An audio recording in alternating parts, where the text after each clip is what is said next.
Bueno, gracias a Orlando por estas palabras, naturalmente, exageradas.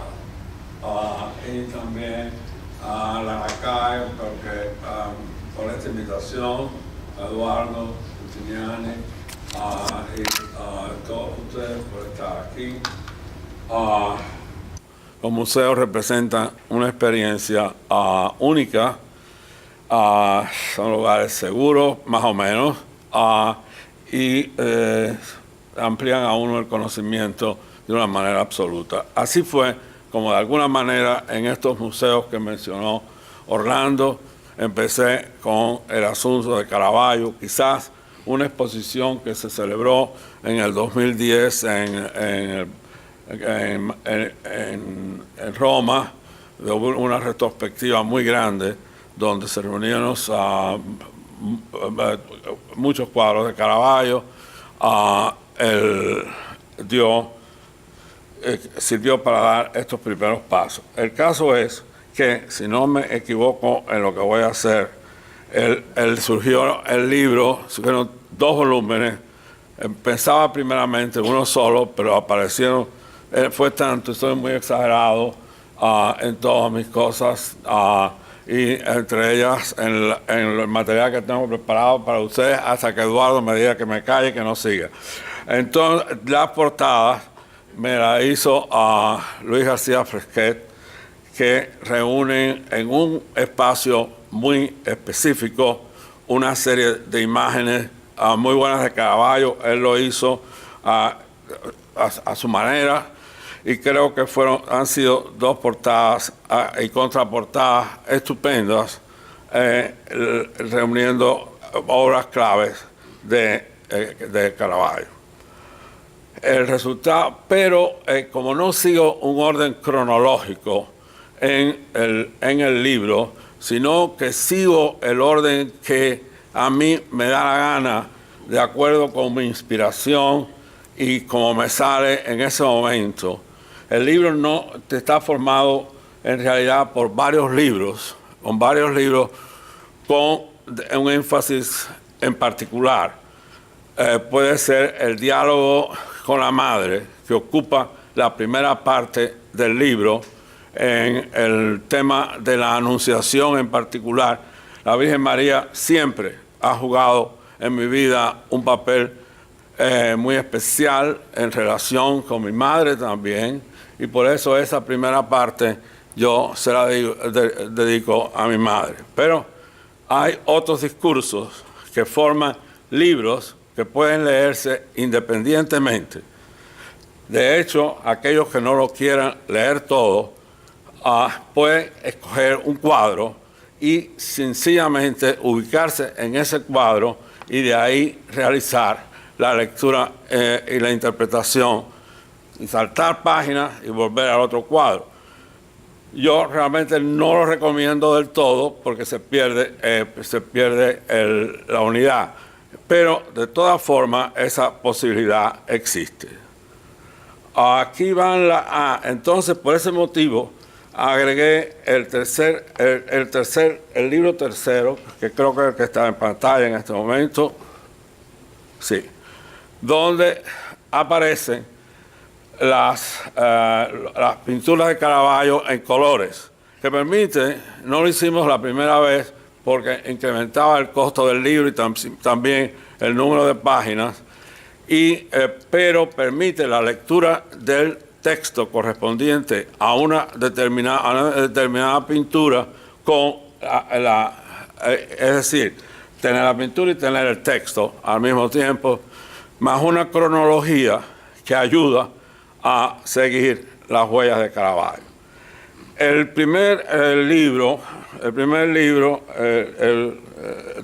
tomo, en realidad, empieza con un dibujo de Octavio Leoni, de los pocos que hay, sobre Caravaggio, y ahí, de alguna manera, yo, por razones que no sé exactamente cuáles son, me decidí por un cuadro específico que era luminoso. Pero antes, en la primera secuencia en esta que está aquí, inicio el libro en un tema que a mí me parece que es fundamental en el desarrollo de la obra, que es el tema de la resurrección. Voy a ir porque empiezo con que Caravaggio está muerto ya, y establece una relación en la muerte, en un lugar impreciso, con la madre, donde se desarrolla un diálogo, y en la primera parte entra la caracterización del personaje de la Virgen. El libro empieza exactamente así. Las luces de neón anunciaban el Casino Roma. Todo lo tenía pintado, pero tenía que ir colocando cada cosa en su lugar para recomponer el rompecabezas y salir del laberinto. Iba colocando las obras maestras sobre la mesa en un juego de cartas donde todo estaba escrito. Las cartas de Caravaggio, porque ahora, 400 años después, todos los museos del mundo se lo disputaban para sacarle partido. Como siempre había pasado, hagan juego, señores, hagan juego, y cambio de la primera persona del plural arqueo a la primera persona del narrador. Vivo, muerto o enterrado, la resurrección, la reconstrucción del cuerpo, levántate y anda, como había hecho él con Lázaro, en el momento en que parecía que se iba para la otra orilla. Tal vez fuera la inmortalidad. En la oscuridad palpaba su propio cuerpo para recordarse, buscándose la memoria del pene. Esto de la resurrección de la carne es una cosa importante en la pintura de Caravaggio y lo que explica la naturalidad el realismo naturalista de su pintura. Porque no es, vamos a la resurrección no es que el alma va a venir por ahí, no. La resurrección es que vamos a venir tal y como estamos en algún momento. A mí realmente esa idea es lo que me fascina y por eso nunca voy a ser protestante. Porque la iglesia católica, que es la que me enseñó mi madre, es la iglesia donde vamos a volver de carne y hueso. Vamos a volver ahí tal y como estamos ahora. Entonces, ese concepto a mí me parece que dirige básicamente la pintura de Caravaggio. Esa contradicción entre una cosa y la otra. Y es por eso que en el diálogo que sostiene con su madre, que es gran parte de la novela, la Virgen se insulta, porque en la muerte de la Virgen, Caravaggio la saca muriéndose de verdad, muriéndose de hidropesía, bien en unas condiciones deplorables que la Virgen no resiste. Y por eso Caravaggio le dice, pero yo te pinté en la Virgen del Rosario. La Virgen del Rosario es otra cosa. Pero este concepto que se va a cerrar en mi novela con otro episodio, que es el episodio de una resurrección que Caravaggio pintó en Nápoles y la cual ha desaparecido a consecuencia de un terremoto, la resurrección de Cristo, es un concepto básico para entender a Caravaggio. La vida y la muerte están entonces correlacionadas. En Caravaggio, y de ahí yo me he visto mucho de negro, pero vamos a decirlo así, de ahí que esté vestido de negro, el color favorito es el negro.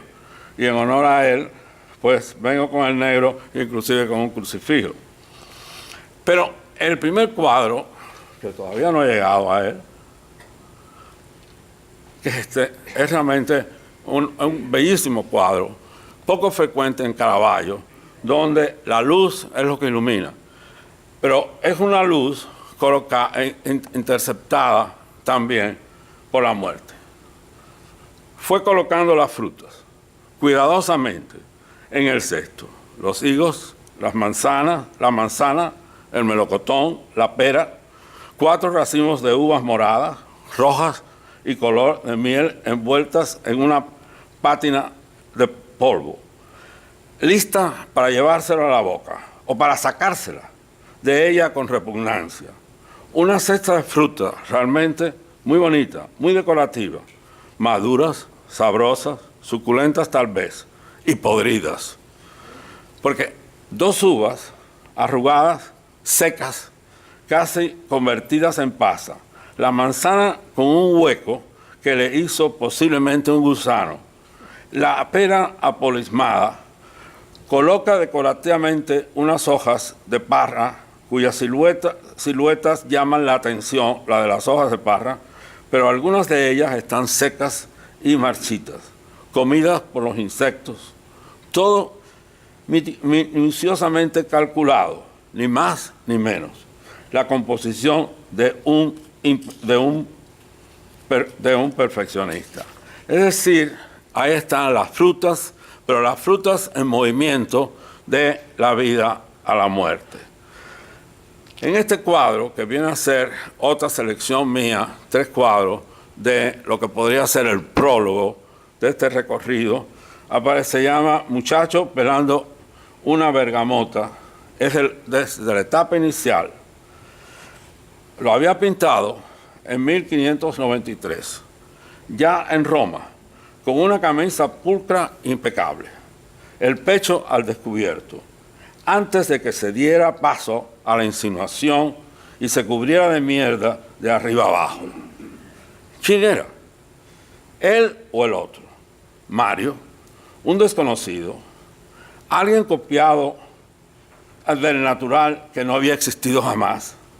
Narciso, antes de Narciso, con la misma camisa que se podía reconocer bajo el chaleco. La medusa antes de la medusa, la memoria y el olvido. Después selecciono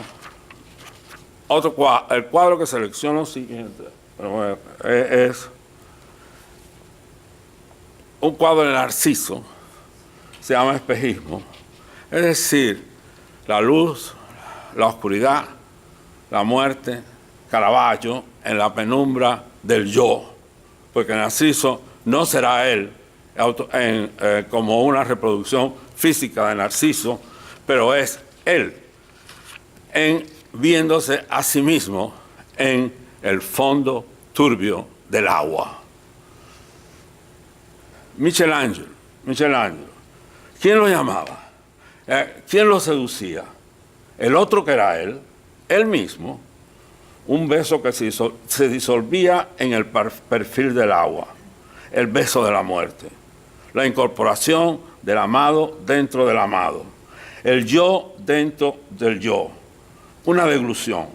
Sí, si soy el deseo del yo en el otro, o soy en el deseo transferido. Soy el doble que me enfurece, que me deshace, la asimilación que me anula, la llama encendida que él mismo había avivado y no podía apagar, y que era tan suya que estaba destinada a consumirse en el fuego. Donde se apoyaba su mano derecha en el límite mismo del sepulcro, en el antes que era la vida, se sumergía su propia mano en el agua que era la muerte, y formando un círculo, llegaba al otro extremo del agua y renacía en el brazo, que está en el otro extremo, y formando un círculo al otro extremo del agua, y renacía en el brazo desnudo, que revivía, un círculo perfecto, que giraba alrededor de un eje, la rodilla, al descubierto, que era el cráneo, colocado precisamente en la posición erecta del falo, el cerebro del deseo, que todo lo domina. En esto está la relación turbia, cenagosa, de todo el quehacer erótico de Caravaggio, el círculo del deseo ensombrecido ya por una serie de elementos que van a jugar en su vida y que son importantes en mi obra, en el sentido que el cuadro no es el cuadro soy yo, el cuadro es Caravaggio. Pero da la peculiar circunstancia de que yo soy cubano.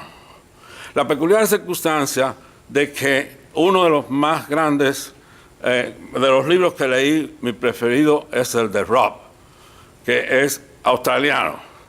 Y me gusta mucho el de Margaret Landon, que es, supongo, americana o inglesa, no estoy seguro. Pero yo soy cubano. Entonces, como yo da mi libro, meto una obrita de teatro, una secuencia teatral de Milagro en Milán, que es completamente indebida, supongo.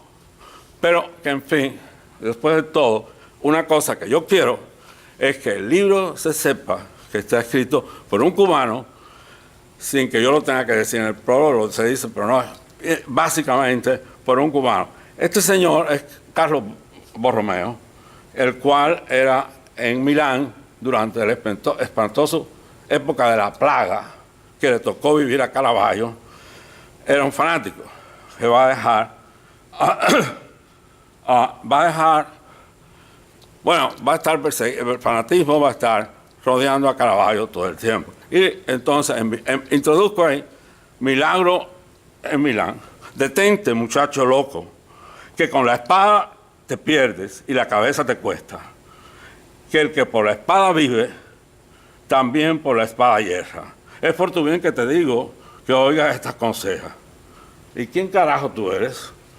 La iglesia, naturalmente, con su poco de tiresias, porque también soy profeta. ¿Me pasaron una más? Porque también soy profeta. O el Partido Comunista, que para el caso es lo mismo y el poder es lo que cuenta.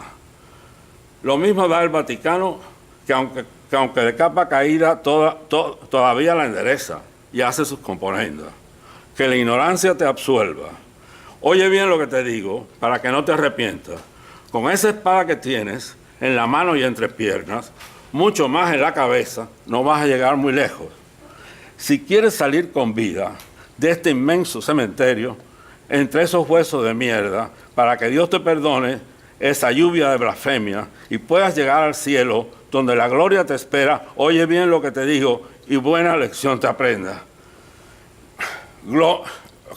Gloria tendrá mi paleta. Eres un gran comer mierda.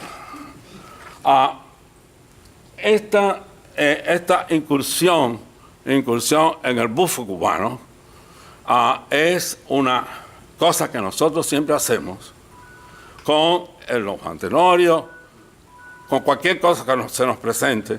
El cubano siempre aquí juega esta carta y yo jugaba la mía.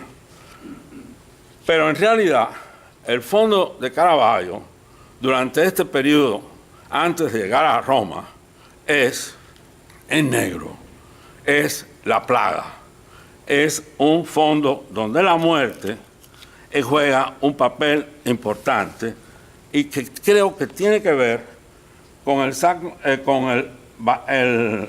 Monte. El Sacro Monte, que es una región al norte de Italia, donde las iglesias tienen figuras monumentales de la vida de Cristo y los hagan en procesión, y que en esa época estaba en proceso de crecimiento. En el verano de 1576, cuando apenas tenía 5 años, la plaga en Milán empezó a hacer de la suya, y los milaneses estuvieron a punto de encontrarse entre las especies extinguidas. Una ciudad dándose golpes de pecho para que le perdonaran. Todo un pueblo de rodillas, penitentes y muertos. Ese fondo negro es también un fondo importante. Esa experiencia de la plaga, donde va a morir su padre, su tío y su abuelo, y que lleva a que la familia se traslade a Caravaggio, al pueblo de Caravaggio, es importante, además de la represión de la iglesia, que se acrecienta a través de la figura, esta es la zona esta mencionada, de la figura de de Borromeo.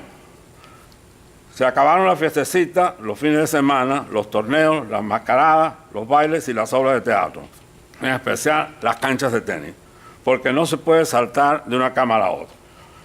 Bueno, voy a saltar este pedazo y trasladarme después. Entonces, después de la plaga, después de la muerte de su madre, después de la separación de la familia, después que él inicia su aprendizaje en la pintura, finalmente Caravaggio se va para Roma.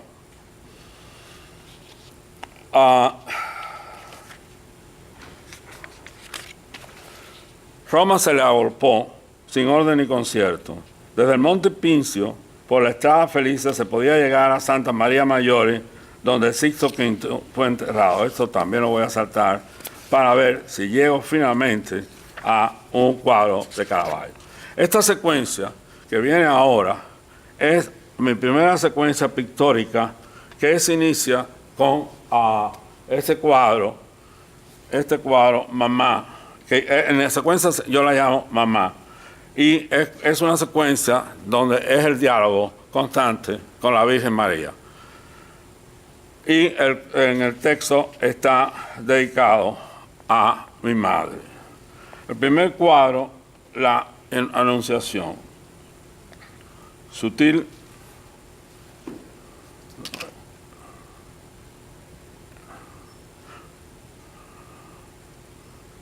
Es que es este. Sutil, intangible e inocente. La Virgen es una cuerda de silencio y reposo. Las manos, un gesto humilde, es una antítesis caravallesca. ¿Acaso sería Lucía Arantori, o tal vez una madre que no había tenido nunca? Porque aquel gesto del ángel sobre la cabeza de la Virgen era absolutamente suyo, la que él recreaba, su verdadera madre, su silencio, su aceptación de todas las desgracias y aquel lirio que le había quedado tan bonito. Entonces voy por los diferentes cuadros y cada capítulo se construye a partir del cuadro. Claro, no lo puedo leer, o lo puede leer, lo podría leer, pero no habría tiempo. Entonces, este que viene ahora es un cuadro realmente impresionante. A mí me gusta mucho porque está hecho para los humildes, para los que nada tienen. Es un cuadro muy triste de el nacimiento de Cristo, y el cuadro le pongo el nombre del Hijo de Dios. La existencia de aquella natividad era puro milagro.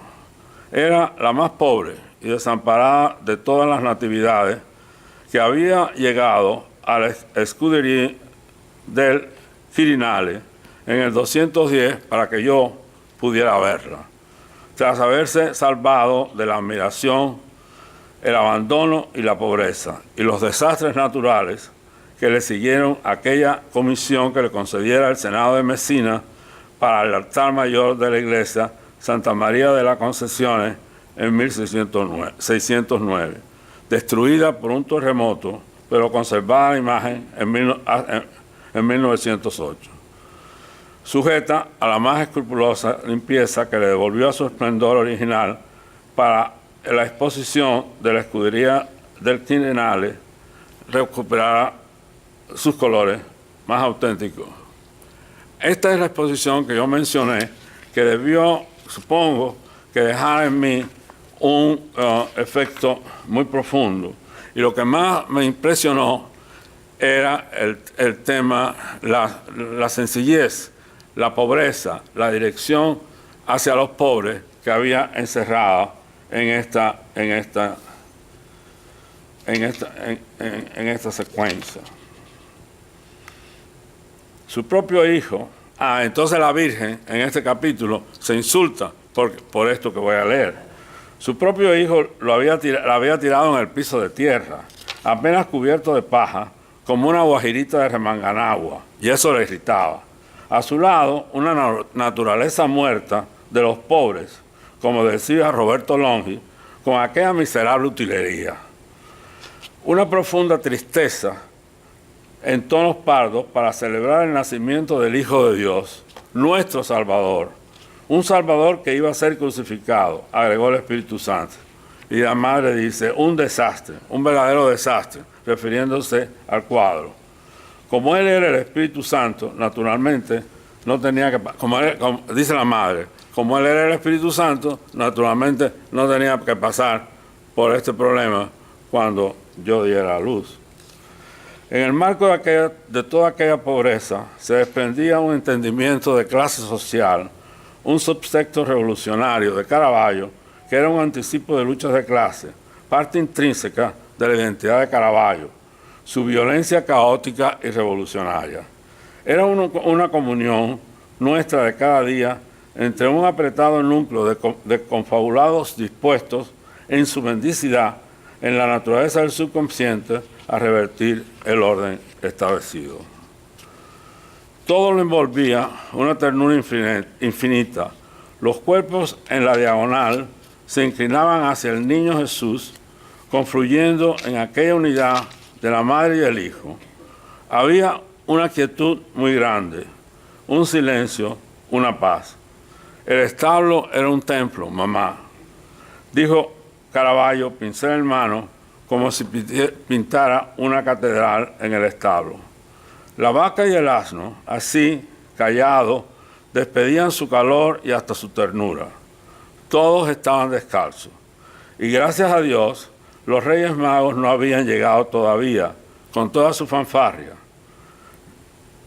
José había dejado sus herramientas en el piso, que descansaban, pero él estaba allí, en ellas mismas, en sus herramientas, en toda su humildad de carpintero, con el serrucho, el hacha y la escuadra, el canasto, la servilleta, la hogaza de pan. Yo no me cansaba de mirarlo todo, que era muy lindo. Cuando ya yo no esté aquí, me recordarán en la risa de los niños, en el rebuzno de los asnos, en el mugido de los bueyes. Y piensa la vida, Dios mío, aquel niño se creía que era Henry Fonda en Viñas de Ira. Pero a mí me encanta el cine. El cine aparece de vez en cuando. Y este diálogo de el niño diciendo, algún día me recordarán la gente, qué sé yo lo tomé de Henry Fonda en Viñas de Ira. Y hay en ello un mensaje social. Después el cuadro que viene ahora es otra Sagrada Familia, pero una Sagrada Familia muy peculiar. Generalmente en la Sagrada Familia San José es un viejo, pero en esta Sagrada Familia asoma la Virgen María tirada ahí en el medio, el niño en el piso y un joven de pelo rubio y con las piernas muy apretadas que hace el papel de San José. En general no tenemos un San José así de vez en cuando, lo que se vuelve sospechoso. Y aquel muchachito rubio al frente del cuadro, de espalda, ¿qué hace allí? ¿Y de dónde lo había sacado? Le preguntó la Virgen. Porque a mí realmente no se me parecía a San José. Yo nunca lo había visto. Miré, se turbó, no supo qué contestarle, si la pregunta se le hiciera el Papa. Y así pretendes entrar en el reino de los cielos, le dijo su madre con tono recriminatorio. Se sospechaba lo peor, porque a pesar de su inmaculada concepción, aquel era su hijo, es decir, Caravaggio era su hijo, y no era ningún idiota. ¿Quién es Michelangelo? ¿Por qué San José, joven y bien parecido? Naturalmente, no puede ser. El pajecito ese que tú pintaste con Alof de Winancourt, que te dio tantos dolores de cabeza, te ha traído. Alguien le dice.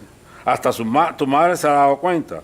Ella, que no sabe nada de nada, que no se puede imaginar siquiera que ciertas cosas se hacen y se dicen, tendrá que ir, si dices la palabra tendrás que ir a buscar en el diccionario. Discurrió posiblemente Elena, que sabía que la cigüeña no venía de París. Coño, no jodas, porque si abres la boca no puedo pintarte.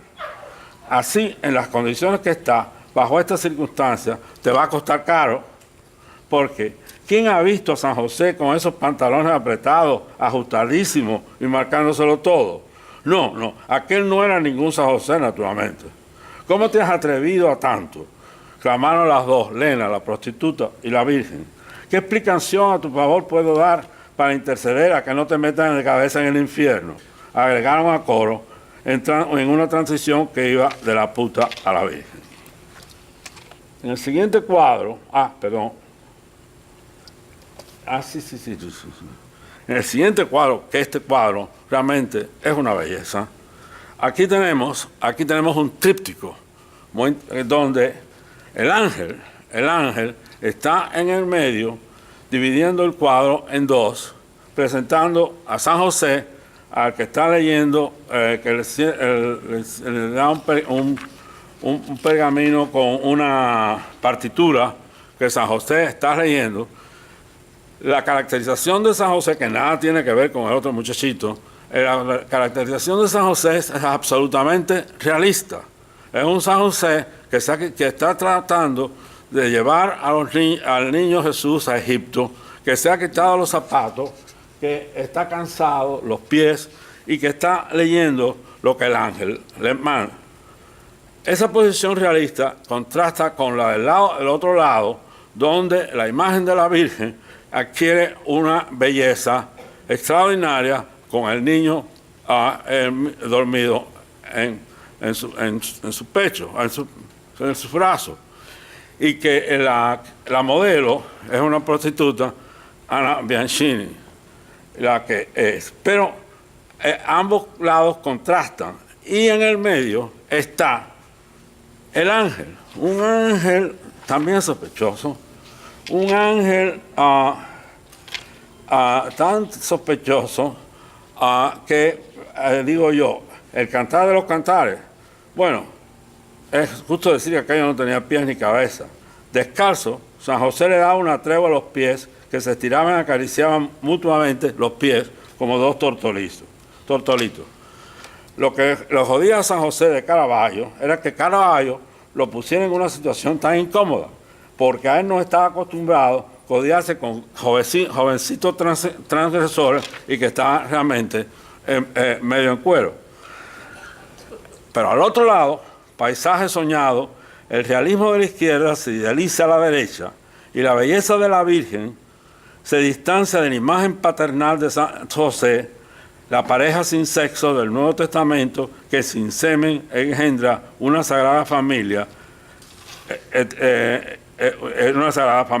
una erótica aséptica, paternal y filial que tenía muchas connotaciones.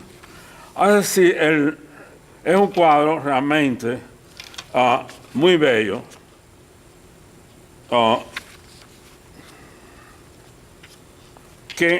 y paso ahora a uno que le sigue, que entra en otro tipo, que está en la iglesia de San Agustín, y que realmente es, cuando uno entra a San Agustín, que es una iglesia, no da ninguna gran impresión, y uno entra, y lo primero que se encuentra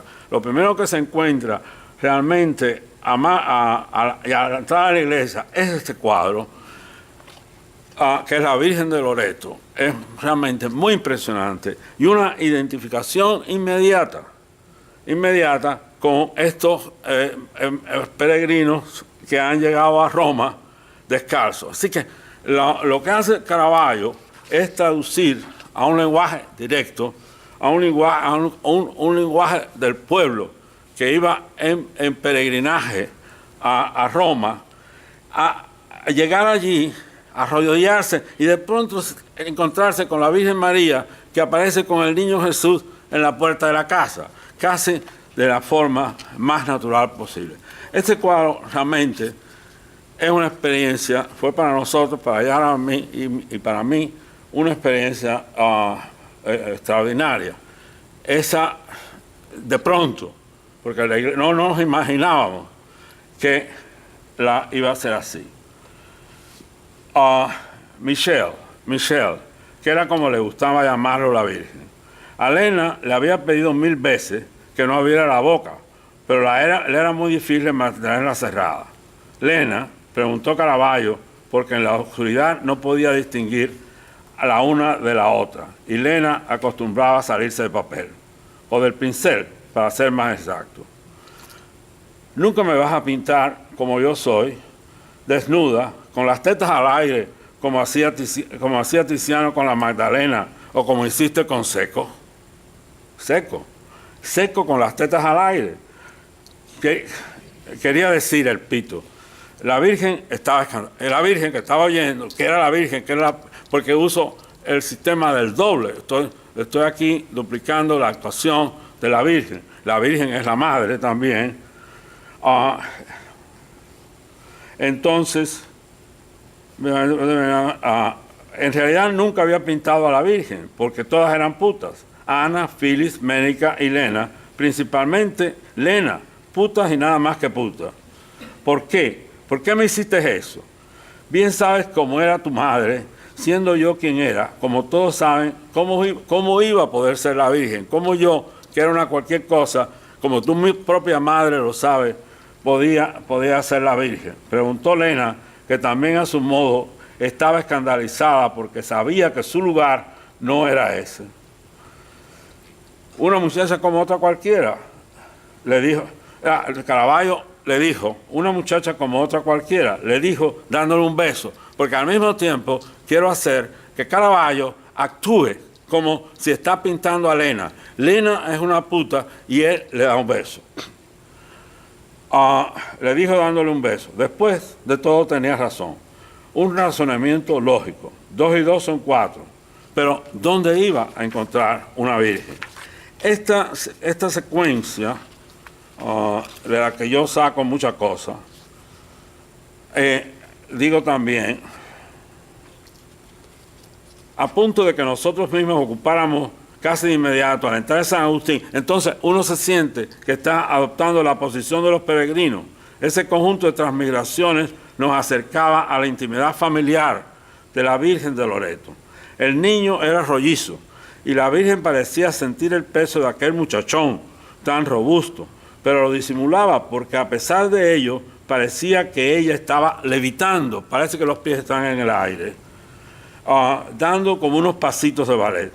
La peculiar sensación que producía la imagen de la Virgen con el niño emanaba autenticidad, como si nos diera la bienvenida y nos invitara a pasar a la iglesia. A pesar de que estábamos descalzos y teníamos los pies sucios, nosotros no, pero los peregrinos sí, como el propio Caravaggio, cuyo lugar habíamos tomado al pie de la imagen. Pero al levantar la vista con intención y rezar un Ave María, sin mover los labios, pero con aire reconocible, la muchacha con edad lo dijo: ¿y tú qué haces aquí? Eso nos desconcertó, porque no esperábamos salida semejante, y miramos a nuestras espaldas pensando que estaba hablando con otro. Es decir, lo que yo quiero hacer es la transgresión de un personaje con el otro, entre la Virgen y eso. Pero un poquito más, en este otro, que es, que llamo La serpiente en la mano, de la Virgen de los Parafreneros, que él pintó para el Vaticano, que está actualmente en la Galería Borghese. Voy a leer, y ya voy a ver, no sé exactamente qué hora será, pero voy a leer este. Te voy a hacer famosa, le dijo Michelle. ¿A mí? Le preguntó Lena, que hacía el papel de la Virgen. ¿Famosa a mí? En Roma todo el mundo me conoce. Era cierto, porque los cardenales hacían cola para acostarse con ella. De todas las generaciones, incluyendo los de aquellos a los que ya no se les paraba. Estaba vestida con un esplendoroso traje rojo, con un escote rectangular que hacía resplandecer unos senos voluptuosos que apenas cabían en el corpiño, como si fuera a salirse del vestido. Tenía el halo en la mano, pues no quería que le identificaran con la Virgen. No le parecía profesional. Cada cosa tiene su lugar, sin contar que el niño dormía en la otra habitación, en cuerito, y podría despertarse y aparecerse en el umbral en el momento más álgido. Cruzó la alcoba, y aquí cambio de lugar, hacia el lecho, donde no hacía mucho, Phyllis había decapitado a Holofernes. La Virgen estuvo a punto de intervenir, pero eso hubiera sido rebajarse. ¿Cómo era posible que su propio hijo hubiera escogido a una mujer de esa calaña para hacer el papel que tan caro le había costado y que sin duda era el protagónico? Aunque Caravaggio no se había esmerado en apreciarse el catecismo, de acuerdo con los nuevos dictámenes, no le cabía la menor duda que ese cuadro iba a rechazarse. Cuando Lena bajó el zipper de aquel llamativo corpiño de terciopelo rojo, la Virgen salió de la habitación porque le parecía absolutamente impropio verse en estas circunstancias. Lena se soltó los cabellos, que recogidos al modo de Caravaggio los había pintado, le daban una cierta distinción, un esplendor refinado que era lo que la hacía diferente y incitaba a los hombres con clase, es decir, a Lena, Phyllis, o Lena, no sé, Lena, pero que iba desapareciendo a medida que se desnudaba, imponiendo el poder de las tetas, que era otra cosa, y siempre funcionaba. Miresi las había pintado a la perfección, como si fuera su obra maestra, porque no acostumbraba a pintarla, quizás siguiendo instrucciones del discurso oficial, aunque otros pintores se las arreglaban para sacarlas a relucir, especialmente con María Magdalena, que siempre las tenía disponibles y permitía ciertas libertades por razones profesionales. En todo caso, aquel diseño calentaba a Miresi, porque la otra teoría que no quiero poner en el texto, todo el mundo sabe que Miresi era homosexual, pero tampoco se sabe hasta qué punto, y tampoco se sabe hasta qué punto entraba en el otro bando.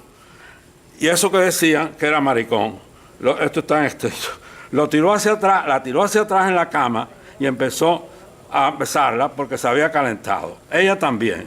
Es lástima que te calienten los muchachitos, pensó Lena. Era una situación insostenible, agregó, mientras él le metía mano.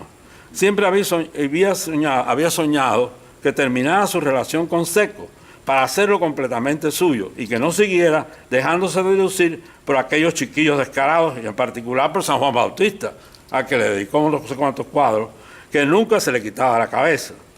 Mientras la besaba y la mordía, un movimiento contradecía al otro, desencadenando entre los dos una contradicción de la lujuria que atacaba al coño de Lena para ver si acababa con él. Una patología diabólica del coño al diablo, que le iba a poner en el altar haciendo el papel del coño de su madre. Entonces fue cuando el niño abrió la puerta para ver lo que estaba pasando, completamente desnudo, con el cuadro, con la serpiente muerta en la mano. Este cuadro, lo que yo hago, lo que yo quiero hacer, y sigo más en esta interpretación, jugando con esta múltiple relación sexual entre Caravaggio, la Virgen, Lena y todo este lío que no voy a leer porque supongo que ya es tardísimo y me dirá qué hago yo. 5 minutos. Ok, todos estos 5 minutos que ustedes se pierden es el resto del tomo. Voy a pasar rápido a los diferentes cuadros sin comentar. Esta es la secuencia de la Virgen y después viene la Plaza del Popolo y aquí está la secuencia de Caravaggio en esta primera etapa. Doy para atrás, primera etapa cuando vuelve a su llegada a Roma. Y esto es muy importante, estos cuadros son muy importantes porque son los que le abren la puerta a la fama, gracias a que ¿cómo se llama? Este señor, del dueño del Palacio Madama, pues el Palacio Madama, Orlando, acuérdame, se me olvidó el nombre. El canal del Monte. le abre las puertas a partir de estos dos cuadros que están aquí, de estos tres cuadros. Son los que cambian heterosexuales de una relación refinadísima entre los dos sexos, la suerte de él. Entonces, este Palacio de Madama, donde el cardenal del Monte le da todo lo que quiere. Y ahí es donde él se explaya en este discurso homoerótico, con estos cuadros que tienen miles de significados. Este, que es seco, donde fue muy explícito en esta parte del cuadro, pero no puede entrar por falta de tiempo. Esta es otra maravilla, donde la relación, la relación de ese sinvergüenza de Abraham se ha demostrado, no lo digo yo, lo dice Rob, que por la posición que tiene va a abusar sexualmente de Isaac, y que llegue el ángel y dice, no hagas eso.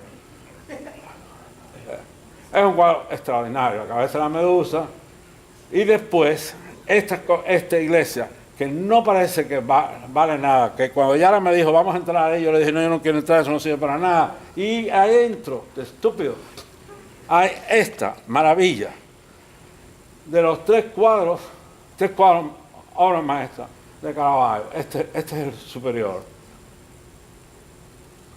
es San Mateo, y un poco más allá, allá está San Mateo convertido, aquí está San Mateo, la muerte de San Mateo, y aquí paso al segundo libro. Esto no voy a explicar nada, y está dedicado al discurso femenino de Caravaggio, Judith Holofernes, todo el discurso femenino en esta secuencia del libro, con la muerte de Beatriz Cenci y Giordano Bruno. Esta es una parte ya de un discurso eclesiástico, diríase, de diferentes tipos. San Jerónimo, que lo pinta muchas veces, el Papa, y la secuencia del discurso con San Juan Bautista, que es muy buena, algunos de ellos homoeróticos, otros no, hasta que llegamos a Nápoles, que es una ciudad maravillosa porque está llena de porquería, y uno entra de pronto entra por un callejón espantoso y te encuentras con Caravaggio en este cuadro maravilloso. De ahí se va para Malta para que ese canalla lo acabe con él, y otro, San Juan, la decapitación de San Juan Bautista, otra maravilla, y aquí toda una secuencia religiosa, realmente una secuencia que excepcionalmente extraordinaria sobre la vida y muerte de Cristo. Solemne, brutal, que es tan importante, naturalmente, o más, que toda esa cosa homoerótica. Esto es maravilloso, la cena de Maús, 2 pintó, y